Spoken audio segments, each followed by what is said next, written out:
आज दुनिया में भारत की हस्ती क्या है, इसका अंदाजा G7 की शानदार तस्वीरों से लगाया जा सकता है।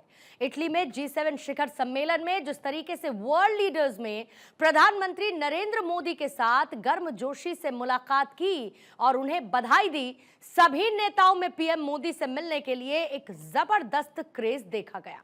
लेकिन मोदी विद सेल्फी का क्रेज कहीं ज्यादा था।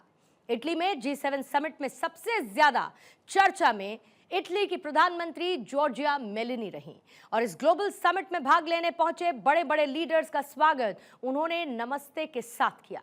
लेकिन मेलोनी की मेलोडी वाली सेल्फी पर पूरी दुनिया की नजर आकर ठहर गई है।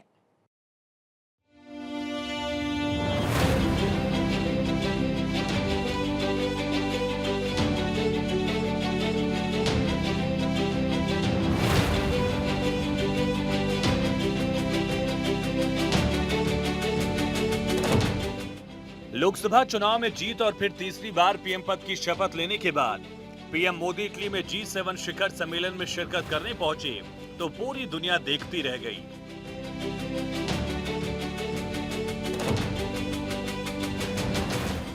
विश्व पटल पर भारत का बढ़ता कद इन तस्वीरों में साफ साफ दिखाई दे रहा है। कैसे पीएम मोदी का जादू G7 में सिर चढ़कर बोल रहा है, ये उसकी तस्वीरें हैं। लेकिन कुछ तस्वीरें ऐसी हैं जो बेहद खास हैं। प्रधानमंत्री मोदी से मिलने के लिए विश्व नेताओं में गजब की बेचैनी दिखी। हर कोई पीएम मोदी को एक सेलिब्रिटी के तौर पर देख रहा था। ज्यादातर वर्ल्ड लीडर्स पीएम मोदी से मिलने को बेताब दिखे। किसी ने प्रधानमंत्री मोदी के साथ सेल्फी खींची तो कोई गले मिला। लेकिन मेलोडी वाली सेल्फी हर तरफ छाई हुई है। सोशल मीडिया पर ये तस्वीर धमाल मचा रही है। Hello from the Melody team. PM Modi Italy के अपुलिया में आयोजित G7 शिखर सम्मेलन में हिस्सा लेने के बाद आज सुबह दिल्ली लौट आए। इसके बाद इटली की पीएम जॉर्जिया मेलोनी और मोदी की तस्वीर सोशल मीडिया पर वायरल होने लगी, जिसमें जॉर्जिया पीएम मोदी के साथ सेल्फी लेती नजर आई। Hello from the Melody team. और हेलो फ्रॉम मेलोडी टीम कहा। प्रधानमंत्री मोदी भी वीडियो में हंसते दिखाई दे रहे हैं। Hello from the Melody team.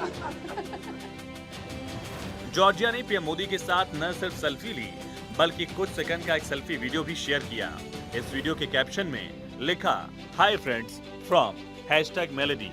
PM Modi ने भी इस पोस्ट को रीट्वीट किया है। Hello from the Melody team. PM ने लिखा भारत और इटली की दोस्ती हमेशा बनी रहे। साथ ही पीएम मोदी ने एक्स पर भी मेलोनी को धन्यवाद दिया। मोदी ने लिखा प्रधानमंत्री जॉर्जिया मेलोनी के साथ बहुत अच्छी बैठक हुई। G7 शिखर सम्मेलन में भारत को आमंत्रित करने और शानदार व्यवस्था के लिए उनका धन्यवाद।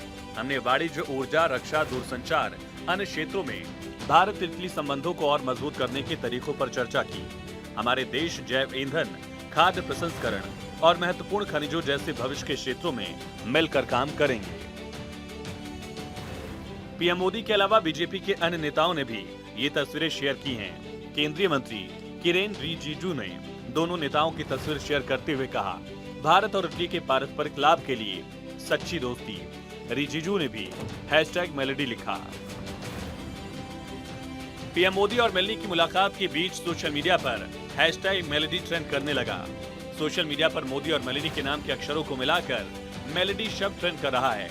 इस मजाक में खुद इटली की पीएम जॉर्जिया मेलोनी भी कूद पड़ी। उन्होंने पीएम मोदी के साथ सेल्फी का जो वीडियो शेयर किया उसमें भी इस ट्रेंडिंग शब्द मेलोडी को लिखा है। G7 के आउटरीच सेशन के बाद मेलोनी की मोदी संग ये सेल्फी 2.0 है, यानी पीएम मोदी के साथ मेलोनी की दूसरी सेल्फी। इससे पहले पिछले साल दिसंबर में COP28 समिट में भी दोनों की सेल्फी काफी वायरल हुई थी। UAE में वर्ल्ड क्लाइमेट एक्शन समिट में हिस्सा लेने के लिए दुनिया भर के कई बड़े नेता दुबई पहुंचे थे। इस दौरान मेलोनी ने पीएम मोदी के साथ सेल्फी क्लिक की थी। इस तस्वीर में दोनों मुस्कुरा रहे हैं। मेलोनी ने बाद में सेल्फी को अपने सोशल मीडिया अकाउंट पर शेयर करते हुए कहा था। इटली की पीएम जॉर्जिया मेलोनी ने #मेलोडी का भी इस्तेमाल किया और लिखा good friends at COP28 #Melodi. COP28 summit में भाग लेने वाले ग्लोबल लीडर्स के फोटोशूट में भी पीएम मोदी और मेलोनी की केमिस्ट्री नजर आई थी। दोनों की एक साथ हंसते बातचीत करते तस्वीर ने सुर्खियां भी बटोरी थी।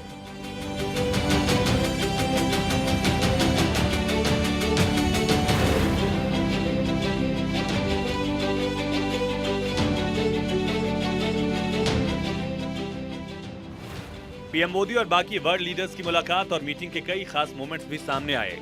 समिट के बीच पीएम ने यूएई के राष्ट्रपति नाहयान, तुर्की के राष्ट्रपति अर्दगन, ब्राजील के राष्ट्रपति के साथ फोटो भी खिंचवाई।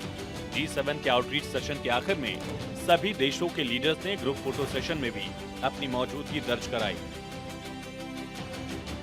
Bureau report, Bharat 24।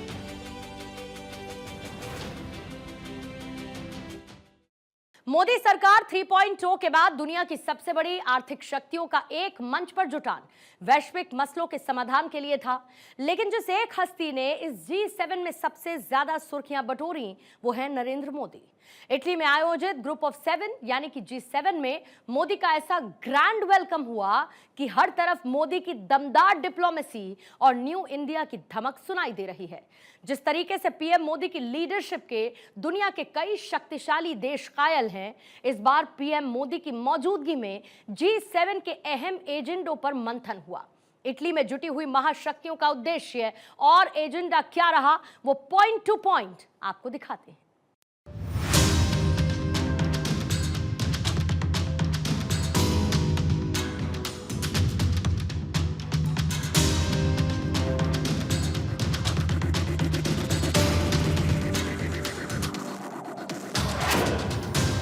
G7 में न्यू इंडिया की दिखी धमक।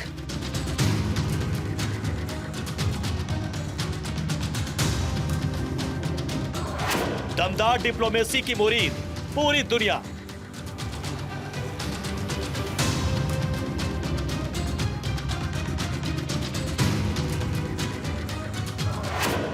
सात सबसे ताकतवर देश, मोदी का विशेष संदेश।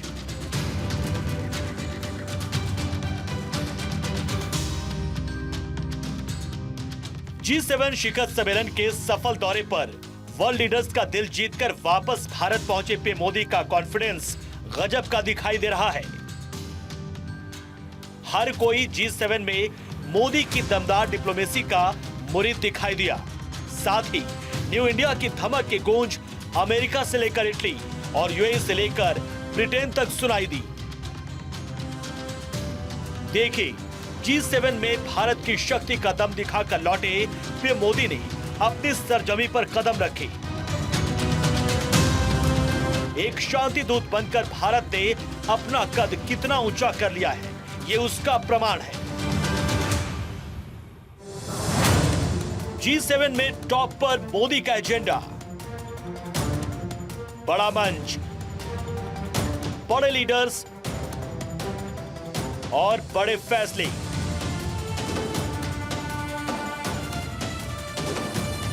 इटली के अपुलिया में 7 देशों के सुप्रीम लीडर्स के बीच दिखी गर्मजोशी ने कई मुल्कों की टेंशन बढ़ा दी है। ये मेल मिलाप, ये चेहरे पर खुशी और जोश और हाथ मिलाते वर्ल्ड लीडर्स के बीच पीएम मोदी का स्वागत बहुत मायने रखता है। दुनिया की सबसे बड़ी आर्थिक शक्तियों का ये जुटान वैश्विक मसलों के समाधान के लिए था। लेकिन जिस एक हस्ती ने इस G7 में सबसे ज्यादा सुर्खियां बटोरी वो हैं नरेंद्र मोदी। इटली में आयोजित ग्रुप ऑफ 7 यानी G7 में मोदी का ऐसा ग्रैंड वेलकम हुआ कि हर तरफ इसी की चर्चा है। G7 सम्मेलन में पीएम मोदी ने यूएन महासचिव एंटोनियो गुतारेस, तुर्की के राष्ट्रपति एर्दोआन, ब्राजील के राष्ट्रपति लूला दा सिल्वा और संयुक्त अरब अमीरात के राष्ट्रपति मोहम्मद बिन जायद अल नाहयान, जॉर्डन के शाह अब्दुल्ला और इटली के पीएम जॉर्जिया मेलोनी से मुलाकात की। G7 में मेलोनी ने सबसे ज्यादा अहमियत पीएम मोदी को ही दी। G7 में भारत का ऐसा दबदबा देख कुछ देशों की बेचैनी भी बढ़नी तय है। इस बार G7 शिखर सम्मेलन में 7 देश America, Britain, France, Italy, Germany, Canada और जापान ने हिस्सा लिया था। जबकि इटली के निमंत्रण पर Bharat, UAE, Turkey, Brazil, Jordan, Algeria, Argentina, Kenya समेत 10 देशों ने मेहमान के तौर पर शिरकत की। भारत G7 का स्थायी सदस्य भले ही ना हो, लेकिन उसे न्योता मिलता आया है। दुनिया के दो दिग्गज नेताओं की तस्वीरों के साथ ये समझना भी जरूरी है कि भारत और इटली दोनों एक दूसरे के इतने करीब कैसे आए। दोनों देशों के बीच जो केमिस्ट्री और मजबूती दिखाई दे रही है उसके भी बहुत मायने हैं। इटली और भारत के व्यापारिक संबंधों की बात करें तो इटली में करीब 2 लाख भारतीय रहते हैं। यूरोपियन यूनियन के व्यापारिक साझेदार हैं। भारत इटली के बीच करीब 1.25 लाख करोड़ रुपए का व्यापार होता है। मौजूदा समय में इटली की 70 कंपनियां भारत में हैं। वहीं भारत की 140 से ज्यादा कंपनियां इटली में हैं। इटली का पीएम मोदी को चुनाव के फौरन बाद न्योता दिया जाना दोनों देशों के बीच मजबूत कूटनीतिक संबंधों की पहचान है। वहीं G7 की बैठक से पहले इटली की पीएम जॉर्जिया मेलोनी की पार्टी ब्रदर्स ऑफ इटली को यूरोपियन यूनियन के चुनाव में बम्पर जीत मिली थी।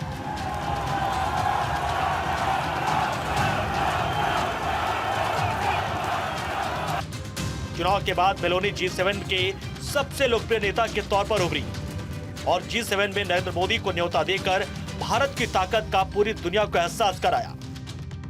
डिप्लोमेसी की ताकत क्या होती है, इसका जिक्र खुद पीएम मोदी एक इंटरव्यू के दौरान कर चुके हैं। डिप्लोमेसी की ताकत भी इनफॉर्मल में भी है, प्रोटोकॉल में ही ऐसा नहीं है। प्रोटोकॉल में ज़्यादा पोजीशनिंग होता है, पहले कौन आएगा, पहले कौन हाथ मिलाएगा वगैरह, उसी में समझ जाता है। तो मैंने शुरू से देखा कि भाई जैसे मेरी शपथ हुआ था, बड़ा इंटरेस्टिंग है। मैंने तय किया कि मैं सार्क देशों को 2014 की शपथ। हाँ 2000 पहली बार सार्क देशों को बनाने का मेरे मन में विचार आया। जब हम लोग हैदराबाद हाउस में गए तो मुझे समझाया सब प्रोटोकॉल वालों को, सब ऐसा होगा, वो आएंगे, आप ऐसा कहेंगे सर। जब समय हुआ आना शुरू, मैंने कहा ऐसा करो मैं बाहर जाता हूँ उनको लेने के लिए। तो सारी सिस्टम हिल गई थी कि यार अपने प्रधानमंत्री गेट पर जाएंगे। सारी मेरी MEA की प्रोटोकॉल की जो दुनिया थी ना, उसके लिए वो पहला ही दिन बड़ा गजब होता। पीएम मोदी के लीडरशिप की दुनिया के कई शक्तिशाली देश कायल हैं। कई बार पीएम मोदी की मौजूदगी में G7 के अहम एजेंडों पर मंथन हुआ। इटली में जुटी महाशक्तियों का उद्देश्य और एजेंडा क्या रहा, वो भी जान लीजिए। G7 के दमदार एजेंडे बढ़ती महंगाई और व्यापार, वैश्विक अर्थव्यवस्था, आर्थिक नीतियां, कार्बन उत्सर्जन, जलवायु परिवर्तन, वैश्विक स्वास्थ्य व्यवस्था, स्वास्थ्य आपातकाल, दुनिया में कई मोर्चों पर युद्ध।